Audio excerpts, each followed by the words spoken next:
Vamos ler, meus irmãos, a palavra do Senhor. Daniel capítulo 9, a partir do primeiro versículo, palavra do Senhor. Hoje eu quero fazer uma revisão, meus irmãos, dessa oração de Daniel. Vou fazer a revisão hoje com vocês, com a graça de Deus, e no próximo domingo nós vamos ainda meditar nesse trecho falando sobre alguns princípios aqui sobre a verdadeira oração. Bom, mas hoje eu quero revisar com vocês. Daniel capítulo 9, verso 1, diz assim a palavra do Senhor. No ano 1º de Dario, filho de Assuero, da linhagem dos Medos, o qual foi constituído rei sobre o reino dos caldeus. No 1º ano do seu reinado, eu, Daniel, entendi pelos livros que o número dos anos de que falara o Senhor ao profeta Jeremias, em que havia de cumprir-se as desolações de Jerusalém, era de 70 anos. E eu dirigi o meu rosto ao Senhor Deus para o buscar com orações e súplicas, com jejum e saco e cinza. E orei ao Senhor meu Deus, e confessei e disse: Senhor, Deus grande e tremendo, que guardas a aliança, a misericórdia para com os que te amam e guarda os teus mandamentos. Pecamos e cometemos iniquidades, e procedemos impiamente, e fomos rebeldes, apartando-nos dos teus mandamentos e dos teus juízos. E não demos ouvidos aos teus servos, os profetas, que em teu nome falaram aos nossos reis, aos nossos príncipes e aos nossos pais, como também a todo o povo da terra. A ti, ó Senhor, pertence a justiça, mas a nós a confusão de rosto, como hoje se vê, aos homens de Judá, aos moradores de Jerusalém, e a todo Israel, aos de perto e aos de longe, em todas as terras por onde os tens lançado, por causa das suas rebeliões que cometeram contra ti. Ó Senhor, a nós pertence a confusão de rosto, aos nossos reis, aos nossos príncipes e aos nossos pais, porque pecamos contra ti. Ao Senhor nosso Deus pertence a misericórdia ou perdão, pois nos rebelamos contra ele. E não obedecemos à voz do Senhor nosso Deus, para andarmos nas suas leis, que nos deu por intermédio dos seus servos os profetas. Sim, todo Israel transgrediu a tua lei, desviando-se para não obedecer à tua voz. Por isso a maldição e o juramento que estão escritos na lei de Moisés, servo de Deus, se derramaram sobre nós, porque pecamos contra ele. E ele confirmou a sua palavra, que nos falou contra nós e contra os nossos juízes, que nos julgavam, trazendo sobre nós um grande mal, porquanto debaixo de todo o céu nunca se fez como se tem feito em Jerusalém.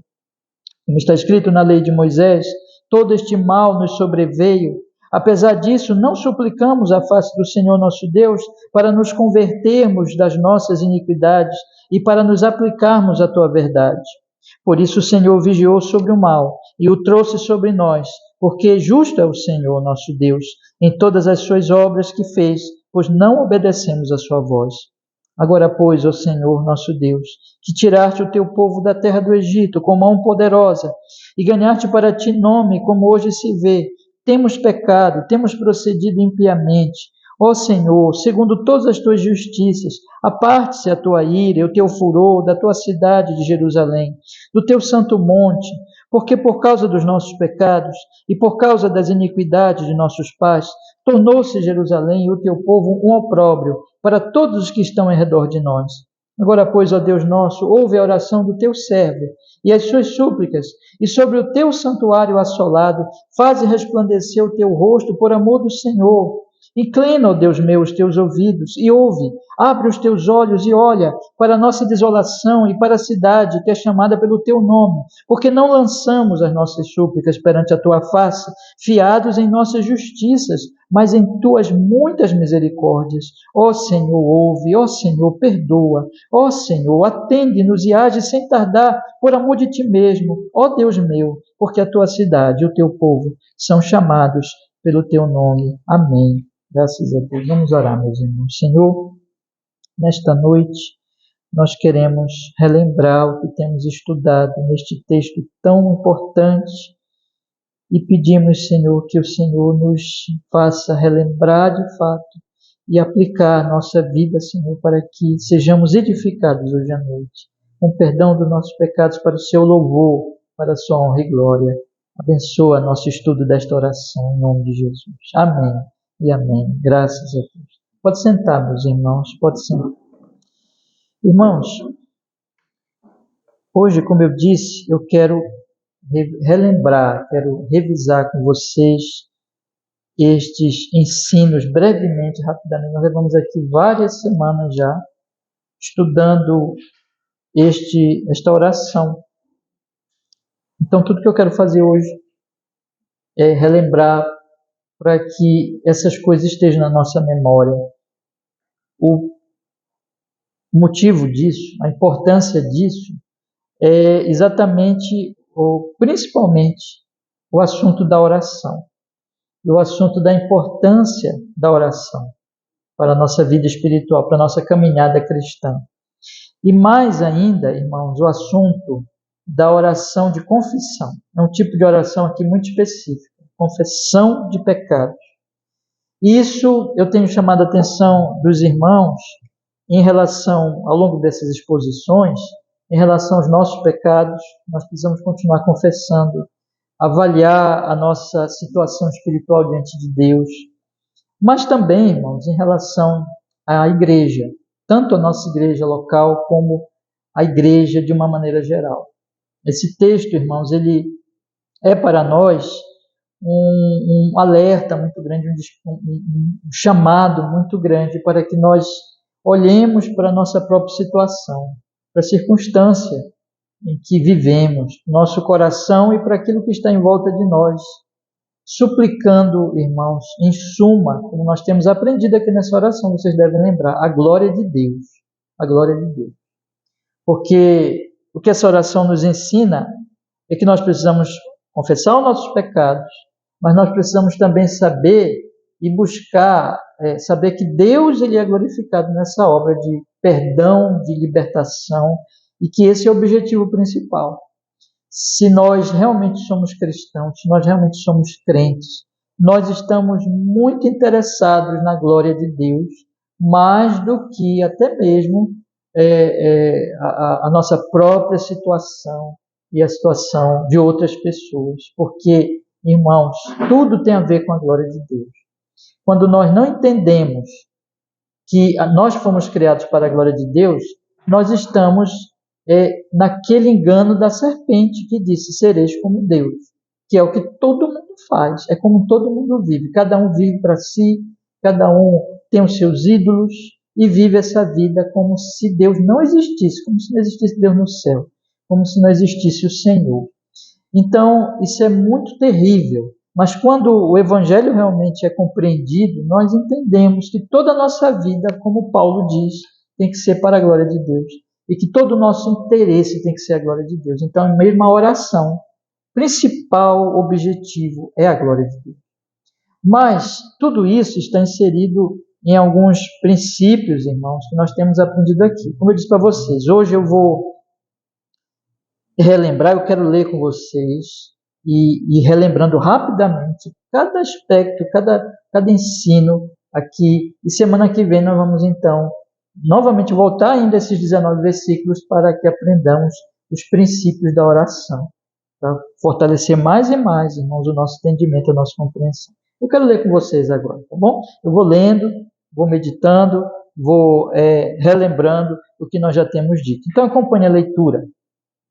No primeiro versículo, a palavra do Senhor diz assim: no ano primeiro de Dario, filho de Assuero, da linhagem dos Medos, o qual foi constituído rei sobre o reino dos caldeus, no primeiro ano do seu reinado, eu, Daniel, entendi pelos livros que o número dos anos de que falara o Senhor ao profeta Jeremias e que havia de cumprir-se as desolações de Jerusalém era de 70 anos. Primeira coisa que eu destaquei aqui quando eu fiz a exposição, as primeiras coisas, né, quando eu li com vocês aqui esses primeiros versículos, é que Daniel, ele vive como um homem de dois reinos. Na verdade, ele é um homem de um único reino, mas ele é do reino de Deus. Mas ele vive não como alguém que está esquecido do reino da terra, alienado do reino da terra, e também não é alguém que está esquecido e alienado do reino de Deus. Existe uma certa junção aqui, irmãos, na vida de Daniel, que é muito importante para nós no sentido da vida cristã. Que a vida cristã é exatamente como Daniel aqui vive. Primeira coisa, ele é um homem extremamente atualizado. Ele é um homem do governo, ele é um homem do poder, ele esteve servindo reis poderosos da Babilônia e da Pérsia, e ele é alguém, irmãos, que devido a isso, mas não somente devido a isso, mas por uma questão de que ele entendia realmente que tinha que ser assim, ele estava sempre observando os acontecimentos na Babilônia, na Pérsia, sempre olhando o que estava acontecendo, um rei subindo, descendo, um rei subindo, o outro caindo, e ele estava bem informado, olhando para isso. E ele mesmo estava inserido no poder, ele era um homem do governo, como eu acabei de dizer, e como nós temos visto aqui ao longo de todas essas exposições. Isso mostra para nós, irmãos, que o cristão, que vocês pensassem nisso, em primeiro lugar, né? Que o cristão, ele é alguém que está observando a história, está observando os fatos que estão ocorrendo, tanto na história, né, naquilo que já ocorreu, mas especialmente naquilo que está ocorrendo nos seus próprios dias. Uma pessoa atualizada, uma pessoa que observa o que ocorre, que está inserido também no mundo, que trabalha, que estuda, que tem os seus dons, os seus cargos, as suas atividades. Ele não é alguém alienado, afastado do mundo, mas que está aí no mundo trabalhando. O cristão é assim. Mas nós aprendemos, em segundo lugar, que, ainda que isso seja verdade, existe uma diferença muito grande entre o cristão, entre um Daniel e outras pessoas. Porque as pessoas, normalmente, elas estão, muita gente, mesmo não cristãs, elas estão se informando sobre as coisas do mundo, elas estão vivendo no mundo ativamente, elas estão inseridas na sociedade, trabalhando e tendo muitas atividades no mundo, mas elas estão totalmente alienadas do de cima, do reino dos céus. Daniel não é assim. Daniel é alguém que ele está inserido no mundo, mas ele está também muito atualizado com relação ao reino dos céus. Ele é alguém que estuda a terra, mas estuda também o céu. Ele está lendo a Bíblia, ele está estudando as profecias, ele está lendo Jeremias. E olha que coisa interessante, quando ele lê Jeremias, ele acaba, quando ele olha para o mundo, ele acaba entendendo realmente as coisas que uma pessoa que não olha para o reino dos céus, ela não compreende. Ela entende algumas coisas, ela tem algumas informações, mas na verdade ela não entende o próprio mundo aqui de baixo, porque ela esquece o principal, ela esquece o reino dos céus. Ela esquece que não existe só Dario, que não existe só o rei aqui da terra, mas existe um Deus que profetizou o que ia acontecer e que é o Senhor de Dario e que tem um plano redentor para o seu povo. Ela não sabe disso. O cristão, a semelhança de Daniel, ele é alguém atualizado, ele olha, observa tudo, mas ele realmente entende esse tudo aqui do mundo, porque ele sabe que quem governa o Brasil, em última instância, não é o presidente Lula, mas é o Senhor, que levanta Lula, derruba, levanta outro presidente. Vocês aí que têm acompanhado a política, vocês sabem, né? De 4 em 4 anos, né? Sobe presidente, e vai ter eleição esse ano, talvez o presidente Lula fique, talvez venha outro, a gente não sabe. Mas quem é que vai determinar, em última instância? É Deus. Então, ele tem Deus como Senhor, e ele sabe, irmãos, que não é só o reino aqui da terra. Portanto, Daniel é que realmente vê as coisas como elas são. As outras pessoas não veem. Tá? E o ponto aqui, irmãos, é que para ele saber disso, ele estuda a Bíblia, ele lê as Escrituras e ele observa. E ele chega a uma conclusão aqui no seu caso. Ele nota que o profeta Jeremias disse que seriam 70 anos, ele entendeu, né, pelos livros, que o número dos anos de que falar o Senhor, o profeta Jeremias, de que ia cumprir-se a desolação de Jerusalém, ou seja, o exílio, a destruição de Jerusalém, do templo, todas aquelas coisas, eram 70 anos. Aí ele faz a conta. Aí ele percebe imediatamente que está nesse prazo, está próximo aí a finalização desse prazo, e ele lembra que aconteceu já uma profecia, já se cumpriu uma profecia, porque quem é que está no poder? Dario, e Dario é persa.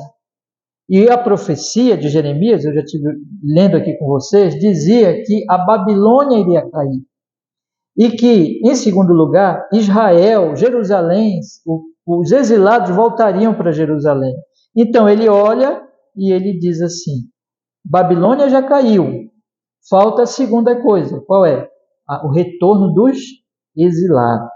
Eles precisam voltar. Deus disse que eles vão voltar. Então ele olha para aquilo e analisa e pensa assim: bom, está para acontecer o segundo cumprimento, porque o primeiro cumprimento já ocorreu, queda de Babilônia. Vai acontecer o segundo. Então o que eu vou fazer agora? Eu entendi o que Deus tem planejado para o seu povo, o plano redentor, e agora eu vou fazer o que, irmãos? Aí que entra a oração.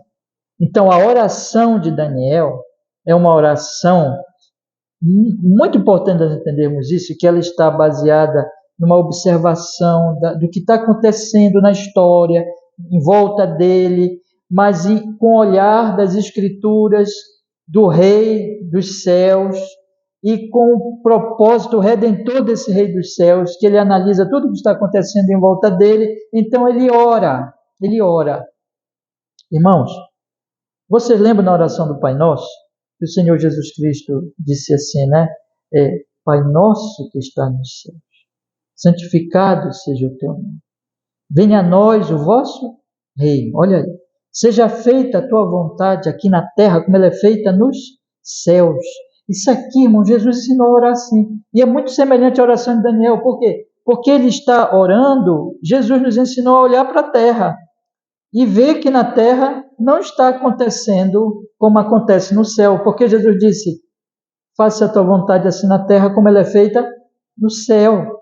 Venha o teu reino. O que Jesus nos ensina a orar? Jesus nos ensina a olharmos para o fato de que aqui na terra Deus não está sendo obedecido, mas Deus mesmo tem um propósito de resolver isso, trazendo o reino do seu Filho.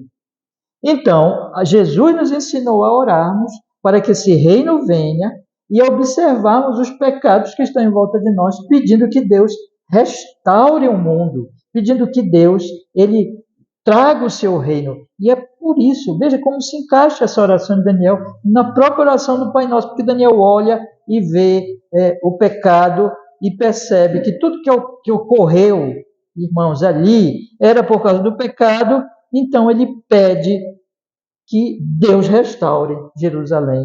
Mas para que Deus restaure Jerusalém, tem que ser resolvido o pecado.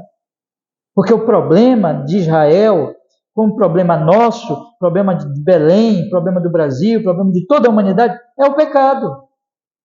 Então, para que nós sejamos salvos, nós temos que ser salvos desse mal maior, desse mal dos males que chama-se pecado. Então, enquanto não existe a solução desse problema, não tem salvação, não tem realmente solução. É por isso que a redenção que Deus trazia para o seu povo exilado, traria para o seu povo exilado, passa pelo perdão. Porque o que trouxe o exílio foi o pecado. O que trouxe a destruição de Jerusalém foi o pecado.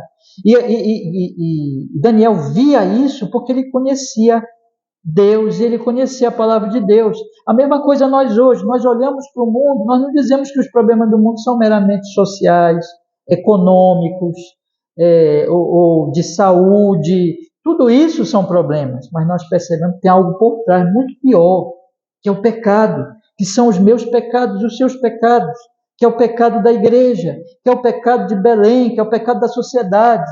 E Jesus diz para nós orarmos para que venha o seu reino e para que a vontade dele seja feita na terra como é feita no céu, para que o pecado seja solucionado, porque a vontade dele não está sendo feita na terra.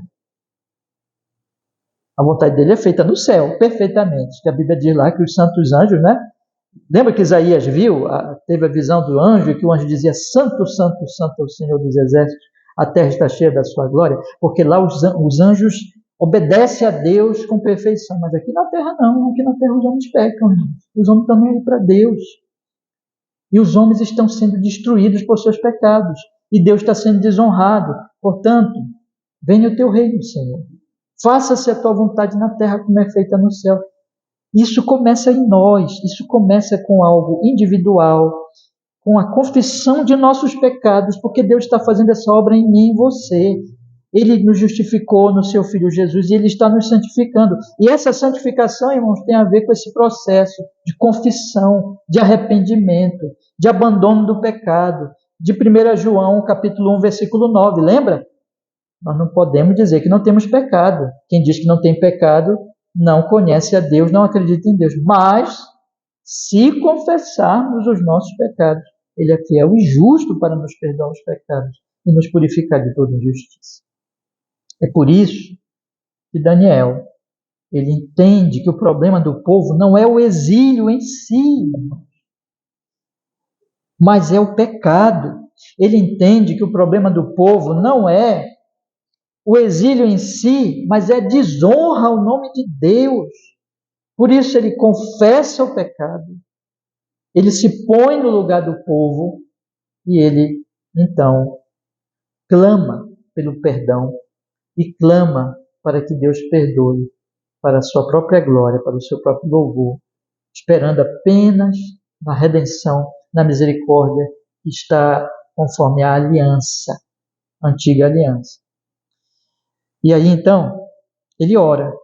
E esta oração, como nós temos estudado aqui ao longo de todos esses domingos, ela tem 3 partes, e essas partes são também muito preciosas nesse propósito de Daniel. A primeira parte é uma exaltação ao nome de Deus. Daniel honra a Deus na primeira parte. A segunda parte é a confissão, visto que ele entende que o problema do povo é o pecado, porque o povo está exilado por causa do pecado, ele confessa, e nessa confissão ele descreve detalhadamente os pecados do povo. Mas a terceira parte é a súplica. Súplica, por quê? Primeiro ele fala em Deus. Quem é Deus? É uma oração de acordo com as Escrituras, é uma oração de acordo com a profecia, de acordo com o que Deus disse que vai fazer. Então ele ora conforme Deus, ele ora conforme o propósito redentivo de Deus para Israel. E ele então, em primeiro lugar, exalta esse Deus. Esta oração, esta exaltação tem a ver com os pedidos dele de confissão e tem a ver com a profecia. Então, em segundo lugar, ele confessa. Em terceiro lugar, ele suplica o perdão, ele suplica a restauração, tendo em vista, tendo por objetivo principalmente, vocês lembram disso, né? A glória de Deus. O santo nome de Deus está sendo desonrado, porque aquele povo, irmãos, é o povo de Deus. Então, ele faz essa oração, irmãos, dessa maneira, e agora eu quero continuar lendo aqui com vocês a primeira parte. Veja o que diz aí, irmãos, o versículo 3 e o versículo 4. O versículo 3, ele diz assim: Eu dirigi o meu rosto ao Senhor Deus para o buscar com oração e súplicas, com jejum, saco e cinza, e orei ao Senhor, meu Deus, e confessei e disse: Senhor Deus, grande e tremendo, que guardas a aliança, a misericórdia para com os que te amam e guardam os teus mandamentos. Ele exalta a Deus. Ele exalta a Deus exatamente mostrando, irmãos, uma reverência muito grande nessas palavras e exaltando o Senhor, glorificando o Senhor. Mas antes mesmo dele pedir, nós temos, irmãos, a atitude dele em orar, que está no versículo 3. Ele ora ao Senhor com súplica, com jejum, com saco e cinza. Ele se humilha diante de Deus, ele clama por socorro, ele se rebaixa diante de Deus, mas espera nele, porque todo esse vestir saco, o jejum, tudo isso de respeito, tanto a uma humilhação como uma esperança de que esse Deus vai ouvi-lo, de que esse Deus é misericordioso. Irmãos, mas ele deve se humilhar, ele deve se prostrar diante do Senhor. E a motivação dessa oração, repetindo, o que leva a orar, é o entendimento da palavra de Deus. E na primeira parte, veja como as coisas estão ligadas, a palavra dele expressa essa atitude de humildade e de esperança também em Deus, porque ele diz assim: "Ah, Senhor Deus, grande e tremendo." Deus é grande, Deus é tremendo, Deus é temível, Deus é o Senhor, Deus não é o nosso amiguinho, Deus é o Rei da glória, e Ele é grande e tremendo, e Ele é aquele, e aqui está a esperança de Daniel, que guarda a aliança, porque eu tenho dito para você nesse estudo, em outras oportunidades, que toda a relação de Deus conosco é de acordo com a aliança. Então, Ele tem uma aliança com aquele povo, e Deus tem guardado a sua aliança. E Daniel vai orar todo o tempo, baseando-se nessas promessas de Deus, na aliança. Como nós hoje, toda aproximação que nós fazemos de Deus é em nome de quem? Em nome de Jesus, que é o mediador da nova aliança.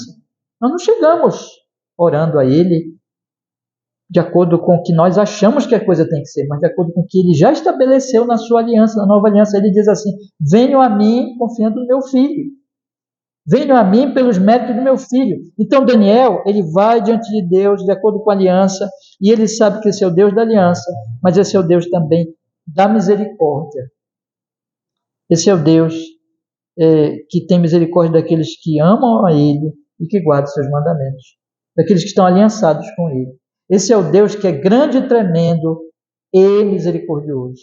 Ele é santíssimo, Ele é temível. Quem pode se aproximar dele por si mesmo, sendo ele tão glorioso, sendo nós pecadores?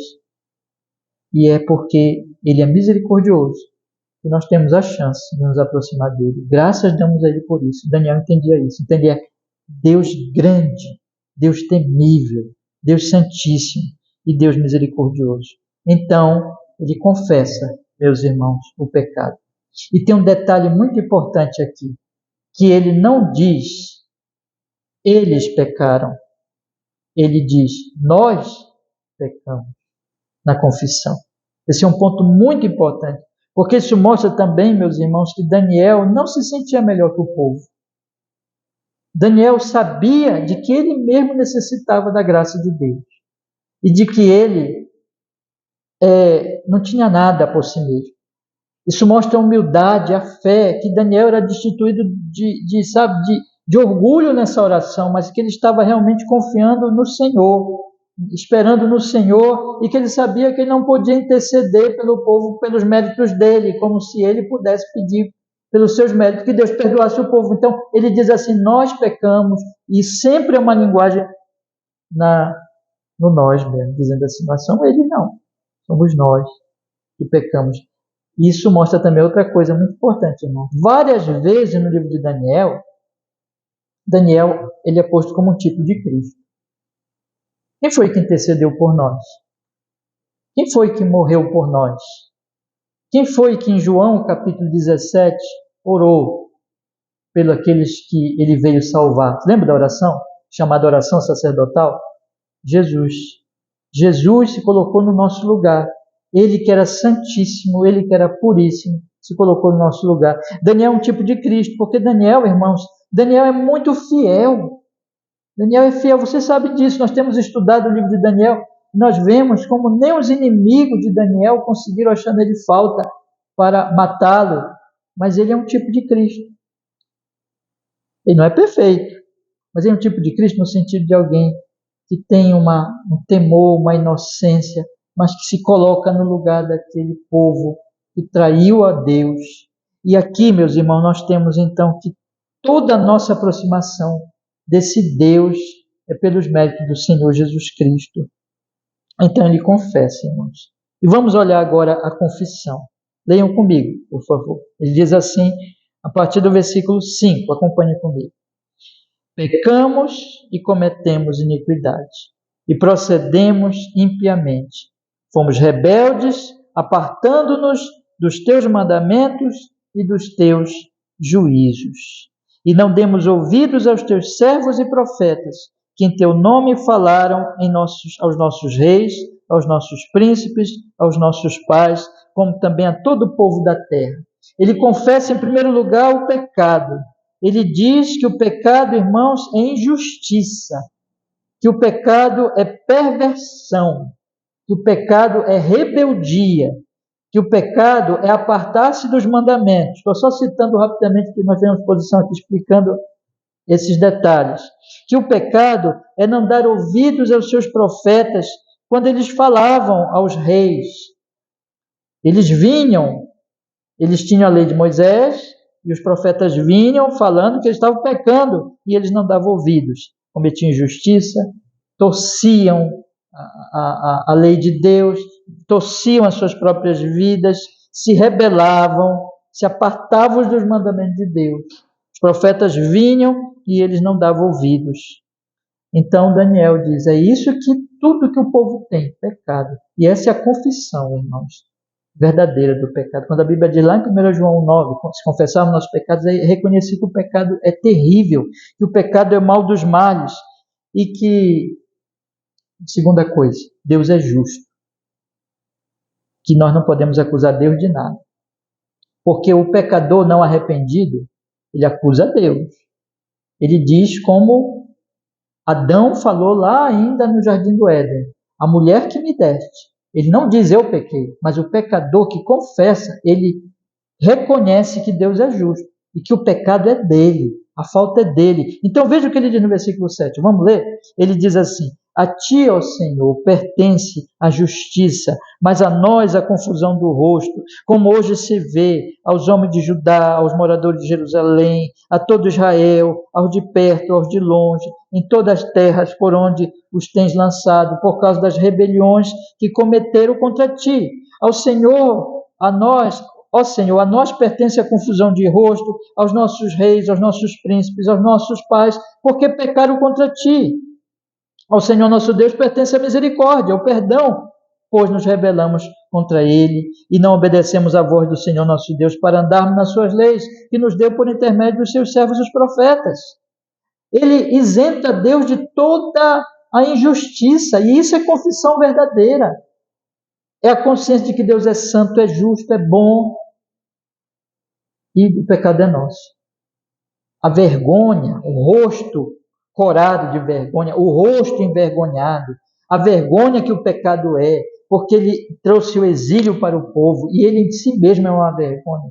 Quem realmente está arrependido vê, irmãos, a vergonha do pecado, não se desculpa diante de Deus, não fica dando desculpas, ou não reconhecendo que pecado é pecado, e diz, eu pequei, eu tenho essa vergonha na minha vida, e Deus é justo quando Ele diz que eu pequei. Quando eu ouvi uma vez de um professor meu no seminário, né? Ele dizia sobre 1 João 9, quando 1 João 9 diz assim, se confessarmos nossos pecados, Ele é fiel e justo para nos perdoar os pecados. Esse professor explicou assim, quando nós confessamos, nós dizemos, Deus, o Senhor tem razão, quando o Senhor diz que eu pequei. Eu reconheço, o Senhor é justo, o pecado é meu, eu reconheço o meu pecado, eu reconheço a minha iniquidade, eu reconheço a minha rebelião. Mas não somente a justiça pertence ao Senhor, graças a Deus, mas também o que, irmãos? A misericórdia. Porque a aliança trazia as penas do pecado, mas trazia também a misericórdia. Deus mesmo dizia em Deuteronômio, disse nos profetas, que quando o povo exilado se arrependesse e confessasse, Deus teria misericórdia. Então, na aliança tem misericórdia, como na aliança da cruz de Cristo. Na nova aliança também. Nós confessamos que somos pecadores e que Deus é justo, mas nós vamos a Ele confiados em quê, irmãos? Para que Ele nos perdoe. Na nossa justiça não temos nada, mas no sangue de Jesus, se confessarmos nossos pecados, Ele é fiel e justo para nos perdoar, nos purificar de toda injustiça. Mais adiante, João vai dizer lá no capítulo 2, bem pertinho aí de 1:9, capítulo 2 de 1 João, filhinhos, eu vos escrevi para que não pequeis. Se todavia alguém pecar, temos um advogado diante de Deus, Jesus Cristo, Ele é advogado nosso do mundo inteiro. Ele é o nosso advogado, Ele é aquele que nos representa diante de Deus, então nele está a redenção, o perdão, a justificação, e o perdão também para aqueles que pertencem já a Ele, irmãos. E aí, irmãos, ele continua confessando. Vamos continuar lendo?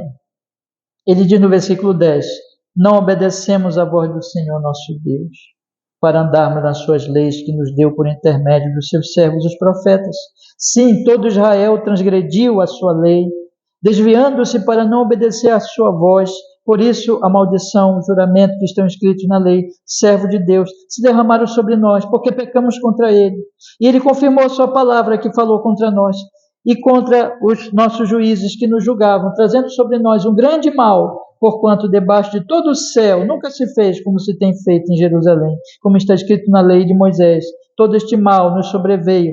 Apesar disso, não suplicamos a face do Senhor nosso Deus para nos convertermos das nossas iniquidades e para nos aplicarmos à tua verdade. Por isso o Senhor vigiou sobre o mal e trouxe sobre nós, porque justo é o Senhor nosso Deus em todas as tuas obras que fez, pois não obedecemos à tua voz.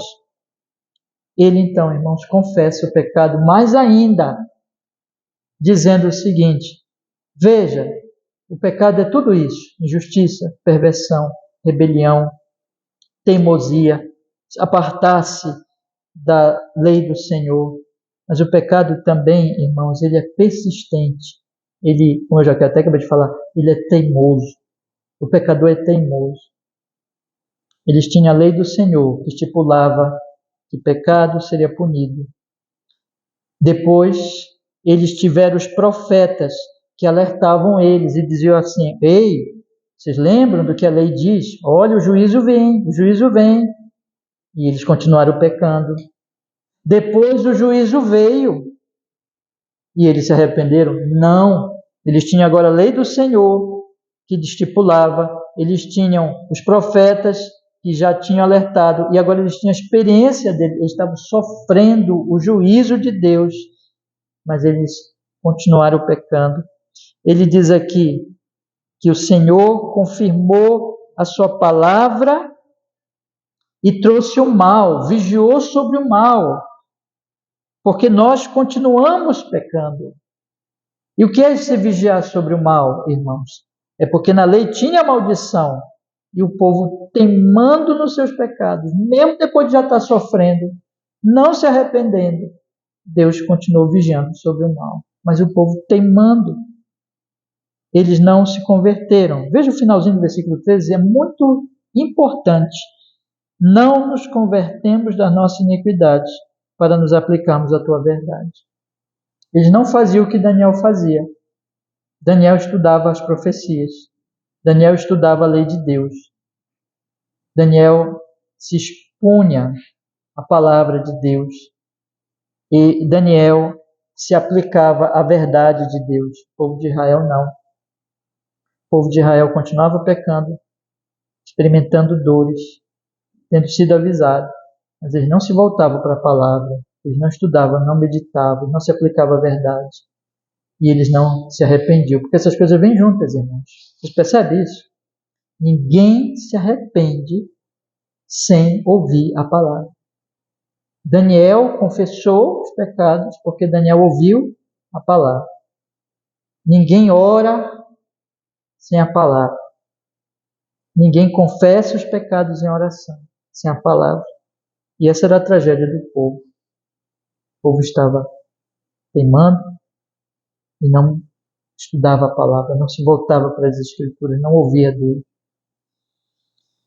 Então é por isso que Daniel, meus irmãos, ele está aqui clamando, suplicando, confessando os pecados do povo. Então, em seguida, o que ele faz, irmãos? Por último, ele pede. Ele confessa e agora ele pede. Vamos ler a petição dele, a partir do versículo 15. Ele diz assim: agora, pois, ó Senhor, nosso Deus, que tiraste o teu povo da terra do Egito com mão poderosa e ganhaste para ti nome, como hoje se vê, temos pecado, temos procedido impiamente. Ó Senhor, segundo todas as tuas justiças, aparte-se a tua ira e o teu furor da tua cidade de Jerusalém, do teu santo monte, por causa dos nossos pecados, por causa das iniquidades de nossos pais. Tornou-se Jerusalém e o teu povo um opróbrio para todos que estão em redor de nós. Agora, pois, ó Deus nosso, ouve a oração do teu servo e as suas súplicas, e sobre o teu santuário assolado, faze resplandecer o teu rosto, por amor do Senhor. Inclina, ó Deus meu, os teus ouvidos, e ouve, e abre os teus olhos, e olha para a nossa desolação, e para a cidade que é chamada pelo teu nome, porque não lançamos as nossas súplicas perante a tua face, fiados em nossas justiças, mas em tuas muitas misericórdias. Ó Senhor, ouve, ó Senhor, perdoa, ó Senhor, atende-nos e age sem tardar, por amor de ti mesmo, ó Deus meu, porque a tua cidade e o teu povo são chamados pelo teu nome. Qual é a súplica dele? A súplica dele é que o santuário que está assolado, seja restaurado.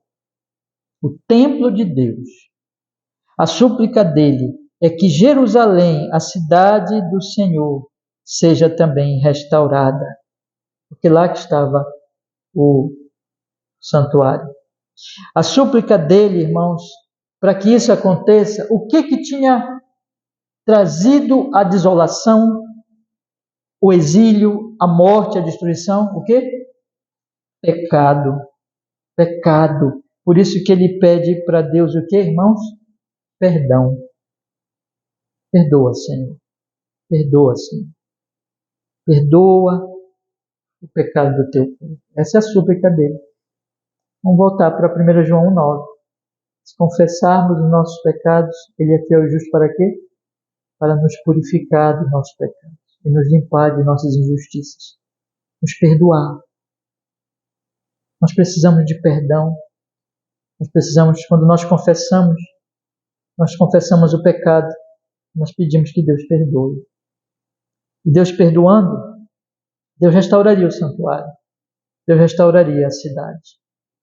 Mas em que base ele pede perdão? As justiças dele? As justiças de Israel? Não. Ele pede de acordo com a aliança. E lá na aliança, ele disse, já tinha dito várias vezes, e ele disse logo no início da oração, você lembra? Na parte da adoração, ele disse que ele é o Deus que guarda a aliança e a misericórdia.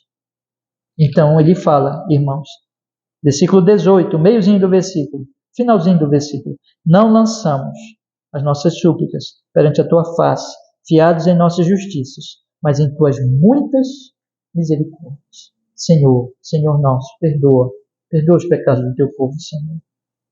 Não porque nós sejamos justos, mas porque o Senhor é o Deus da aliança.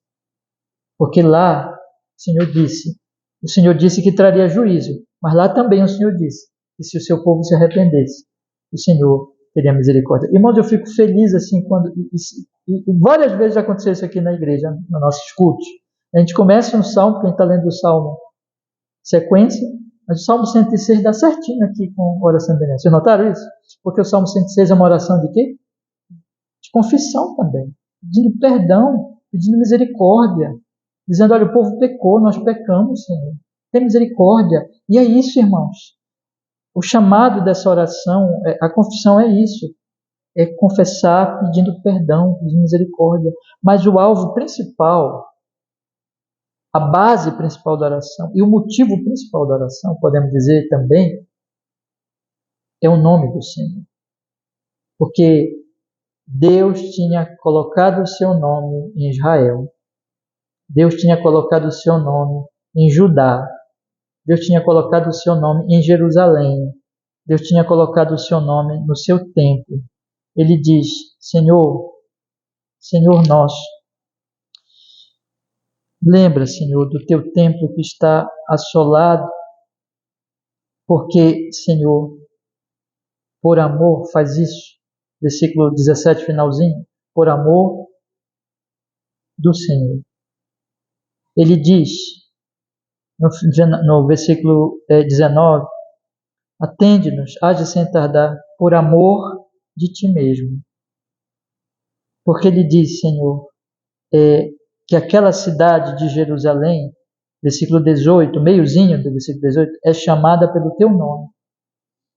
Então ele ora, acima de tudo, irmãos, essa confissão, o principal pedido dele não é nem mesmo a restauração, não é nem mesmo a volta do exílio. Esse nem é o principal pedido. principal pedido dele é a glória do nome de Deus na vida de Israel, na vida do seu povo, meus irmãos. E ele, por isso ele pede, olha com a tua face de misericórdia, aparte-se a tua ira, Senhor, e olha para nós com teu olhar. Ele diz assim no versículo 16, segundo as tuas justiças, tu que ganhaste para ti um nome grande no Egito, ele lembra do Egito,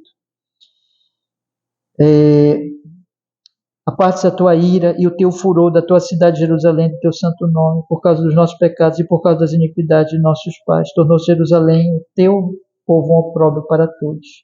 Mas agora, Senhor, ouve a oração do teu servo, suas súplicas, sobre o teu santuário assolado, faze resplandecer o teu rosto. Ele invoca, ele lembra da bênção sacerdotal. Lembra da bênção sacerdotal? O Senhor te abençoe e te guarde. O Senhor tenha misericórdia de ti. Sobre ti venha o rosto do Senhor, o rosto de misericórdia. Olha para nós, Senhor, com misericórdia. Aplaca a tua ira. E é isso que nós, quando vamos, irmãos, nós confessamos confiando nos méritos do Senhor Jesus. Que dele nós temos perdão, que dele nós temos a misericórdia do Senhor. É isso. Eu queria encerrar colocando para vocês, irmãos, essas lições, né? Nós temos que olhar para o nosso país, para a nossa cidade, nós temos que olhar para as nossas igrejas, nós temos que olhar para nós mesmos, nós temos que olhar para a nossa igreja local, e nós temos que olhar para nós individualmente e nos colocarmos diante do Senhor e perguntarmos, Senhor, eu tenho glorificado o teu nome na minha vida? E permitirmos, irmãos, que a palavra, como Daniel fez, ela analise o que está em volta, ela analise as igrejas, ela analise a nossa igreja e o nosso próprio coração. E com certeza, se fizermos isso com sinceridade, com verdade, deixarmos Deus, ouvirmos a sua palavra, nós vamos ver os nossos pecados.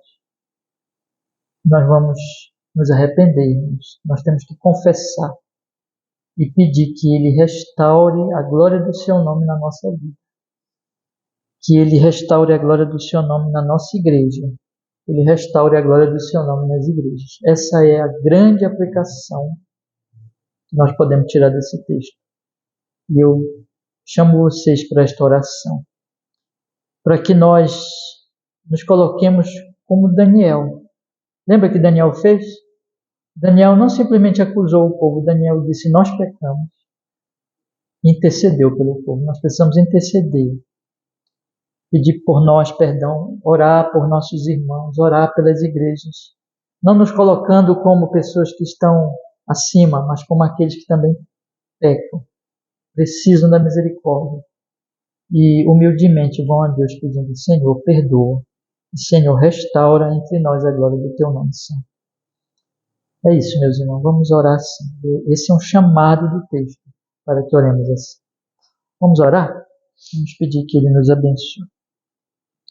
Senhor, Deus bendito, Deus maravilhoso, Deus santo, nós estamos aqui diante desse texto, confiando, Senhor, olhando para Ele, confiando apenas nos méritos de Jesus, conforme Ele diz, na sua misericórdia, pedindo, Deus, faça essa obra que o Senhor fez na vida do próprio Daniel, em cada um de nós individualmente, nos levando, Senhor, a nos arrependermos dos nossos pecados, Senhor, e confessarmos os nossos pecados, a orarmos por nossa igreja em relação aos seus pecados e orarmos pelas igrejas em geral em relação aos seus pecados e confiando nos méritos do Senhor Jesus, confiando na sua obra redentora, no profecia, como o Senhor nos ensinou a orar, venha o teu reino, Seja feita a tua vontade, assim na terra como nos céus.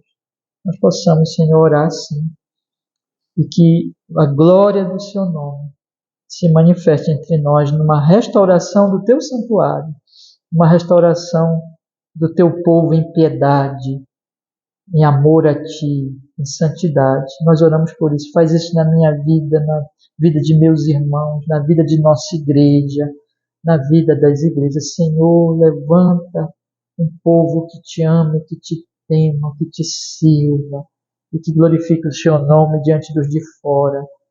Como o Senhor mesmo disse, para que veja as vossas boas obras e glorifique o vosso Pai que está no céu. Senhor, venha a nós o vosso reino, Senhor. Seja feita a tua vontade, Senhor, assim na terra como ela é feita lá no céu, na nossa vida, na nossa igreja, nas igrejas. Nós oramos assim, para a glória, acima de tudo, para a glória do seu santo nome. Faz isso, Senhor, em nome de Jesus. Que assim seja, Pai Celestial. Amém e amém. Graças a Deus. Amém, meus irmãos. Vamos ler, meus irmãos, o trechozinho da confissão. Convido vocês a lerem comigo, ponto número 10. Vou fazer a leitura.